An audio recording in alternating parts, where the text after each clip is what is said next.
नमस्कार जंटू में स्वागत है आपका। मैं हूं योगेंद्र। आप देख रहे हैं एक मुलाकात में आज हमारे साथ हैं राजस्थान के पाली लोकसभा क्षेत्र से सदस्य यानी कि member of parliament PP Chaudhary साहब। चौधरी साहब, आपका जंटू में बहुत बहुत स्वागत। बहुत धन्यवाद। चौधरी साहब, आप लॉयर सुप्रीम कोर्ट और हाई कोर्ट में प्रैक्टिस कर रहे थे, अचानक पॉलिटिक्स में आने की क्या सूझी?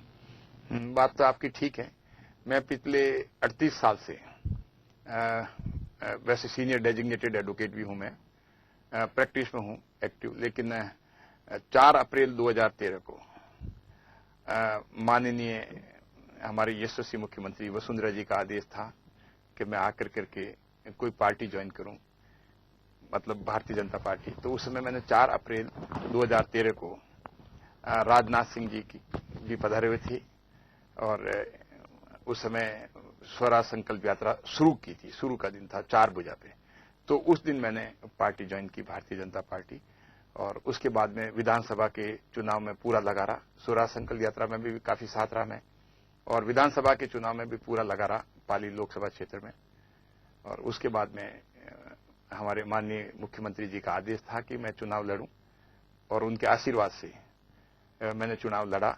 और उन्हीं के आशीर्वाद से मैं कह सकता हूं, और हमारे प्रधानमंत्री जी मोदी जी के आशीर्वाद से, जो कैंडिडेट पाली से पहले 2 लाख मतों से जीता था, उसी के परिवार से मुनि देवी खड़ी हुई, और वो 2 लाख हमने वो क्लियर किए। उसके बाद में 4 लाख मतों से जनता ने जीता है।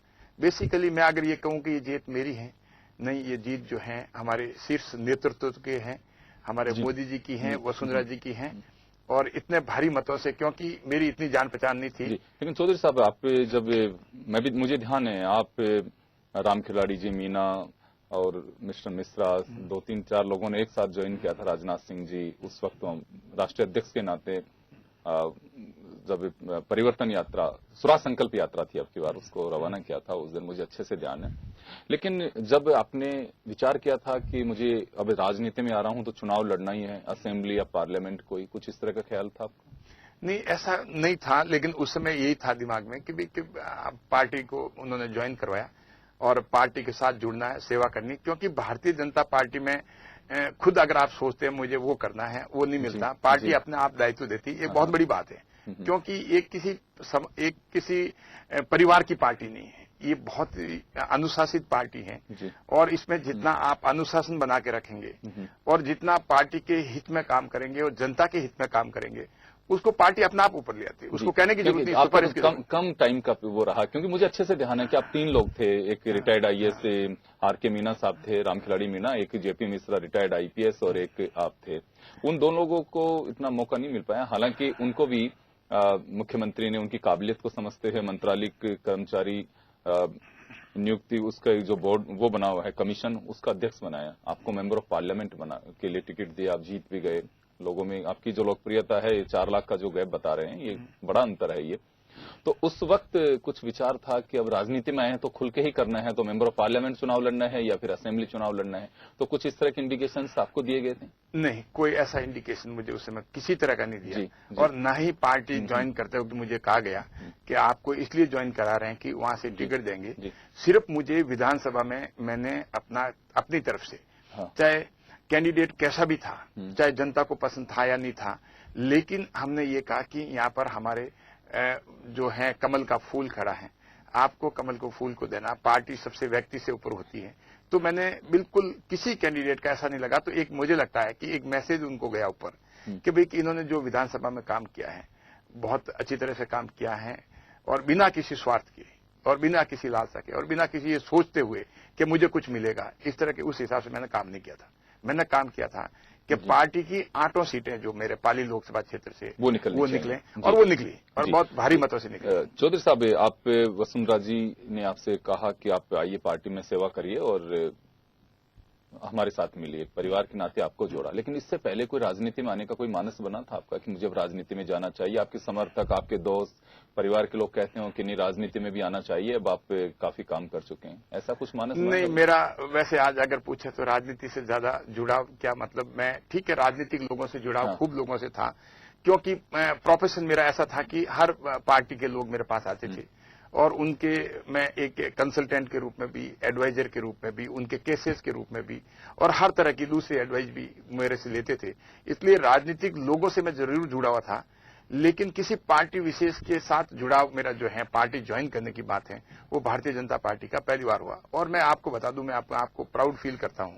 लोग तो ये कहते होंगे कि मैं बचपन से, क्योंकि मैं स्कूल बाद में गया, पहले मैं शाखा में गया, क्योंकि मैं जब बचपन में 6-7 साल की उम्र थी मेरी, उस समय तक स्कूल नहीं गया था। 7 साल की उम्र थी तो मैं भैंसे चराता था, गायें वगैरह थी, तो शाम को मैं गायें भैंसे लेकर करके वहां आ जाता था जहां शाखा लगती थी। तो उस शाखा को देख के वहीं छोटा बच्चा बैठ जाता था, तो उन्होंने शाखा में मुझे शुरू किया, और स्कूल में शाखा संघ वालों ने ही मुझे एडमिट कराए स्कूल के अंदर, उन्होंने फीस दी थी। तब से मेरा शाखा से शुरू से जुड़ाव है। और जो शुरू के सालों में, जब तक मैं स्कूल में था, जब तक मैंने मेरा प्रोफेशन वकालत शुरू नहीं किया 78 तक, उस समय तक मैं 1900, आप मान लीजिए करीब लगभग 1960 से 1980 तक मैं बहुत रेगुलर था शाखा में। 20 साल के स्वयंसेवक रहे हैं। बहुत रेगुलर तो था। ये तो नेचुरली कि आपका झुकाव फिर बीजेपी की तरफ से ही होना और था। मैं मानता हूं कि जो आज मेरे जीवन का जो भी निर्माण है, जो भी है, मैं संघ को देता हूं। जी, तो ये तो तय माना जाना चाहिए कि इसमें कोई दूसरी पार्टी का और कोई ये तो सवाल ही नहीं खड़ा होता है। जब आप संघ से जुड़े रहे हैं तो 80 में ही बीजेपी का गठन हुआ और उसी वक्त से आप अपने दूसरे पेशे में चले गए। तो ये तो तय था कि अगर राजनीति में आना है तो बीजेपी में ही जाना है। देखो, विचारधारा जो थी संघ की और हमारी विचारधारा थी, जी जी, वो बीजेपी जो है, बीजेपी की विचारधारा है, हाँ। वो संघ की विचारधारा से मिलती है। एक संघिस्ट जो है वो ऐसी पार्टी में जा सकता है जो कि संघ से विचारधारा मिलती है, और बीजेपी की विचारधारा है वो संघ से मिलती है। क्योंकि संघ के जो एजेंडा राष्ट्र निर्माण के हैं वो बीजेपी आगे बढ़ा रही। बीजेपी में जो है वहां पर व्यक्ति का नहीं होता है। बीजेपी और संघ की जो एक ही विचारधारा है, सबसे पहले राष्ट्र, उसके बाद में पार्टी जी, उसके बाद में व्यक्ति।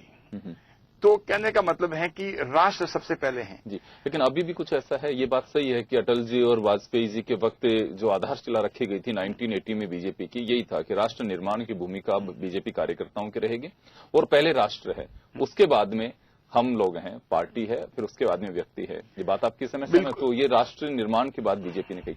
लेकिन वो जो 1980 में जिस मकसद के साथ में गठन बीजेपी का हुआ था, क्या वास्तव में अभी भी उसी रूट पे बीजेपी? देखो, अगर उस रूट पे बीजेपी अगर नहीं होती जी, तो आज इतनी सीटें नहीं आती जी। तो मैं आपको बताऊं कि 2 सीटें बीजेपी की लोकसभा में थी, 2 से आज 282 पे जीते।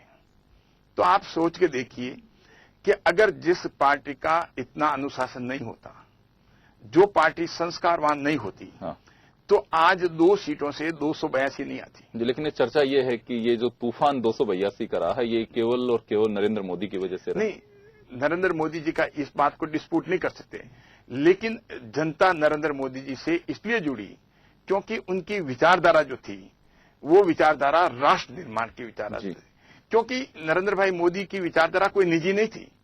अगर आप मुझे बताइए कि अगर राष्ट्र की विचारधारा अगर आप लेके चलें और दूसरी तरफ सेकंड में आप पार्टी को रखें, तो आम जन जो है वो जुड़ने की कोशिश करेगा और जुड़ेगा। और आज आम जन के मन में ये है कि जो राष्ट्र के विकास की बात सोचता है वो हमारा लीडर है, और वो नरेंद्र भाई मोदी में है कि राष्ट्र निर्माण पहले। सांसदों के लिए कितने आराम से अप्रोचेबल हैं आप लोग? मुलाकात? बिल्कुल, मैं बताऊं आपको कि हम कई बार मिल चुके हैं, और अगर इश्यू लेके जाते हैं, ऐसे अगर मिलने से नहीं कि कैसे पर्पज होता है, अगर किसी पर्पज से है तो और लगता है कि भाई कि वास्तव में पर्पज जो है, अगर कोई भी अगर आप मिलेगा तो कोई अपनी निजी बात तो करेगा नहीं, बात वो करेगा तो कोई न कोई अपने कॉन्स्टिट्यूएंसी की बात करेगा, अपने प्रांत की बात करेगा, अपने राष्ट्र की बात करेगा।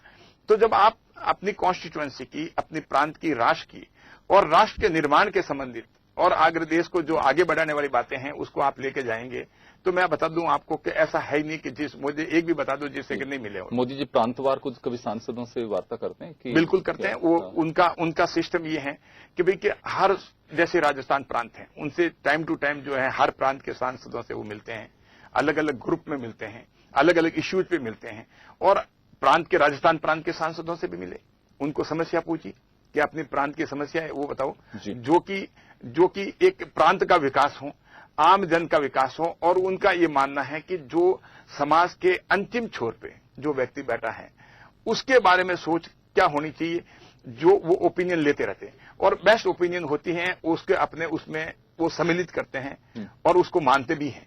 क्योंकि जो ये सोचता है कि मुझे तो ओपिनियन चाहिए, हमेशा अगर मांगने की वो होता है, तो उससे जो उनका विजन है कि समाज के जो अंतिम छोर पे व्यक्ति बैठा है उसका विकास होना चाहिए। चलिए, तो पीपी चौधरी साहब के साथ एक मुलाकात में चर्चा जारी रखेंगे, लेकिन एक छोटे से ब्रेक के लिए रुकेंगे। ब्रेक के बाद हम जल्द लौटते हैं।